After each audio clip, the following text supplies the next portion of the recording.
I'm going to show you how you can play with your friends on Schedule 1 in just a few steps.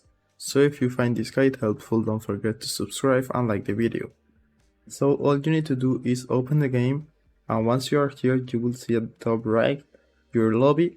You can invite up to 4 players, so just click the plus icon right here and this will display the list of your Steam friends which you can invite.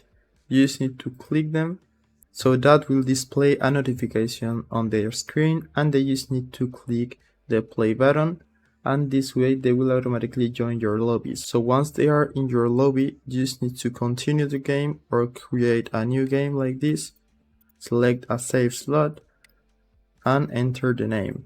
So you can enter any name and skip the prologue if you want to and begin game, and this way you will be in a game or a save with your friends. So I hope it was helpful and thanks for watching.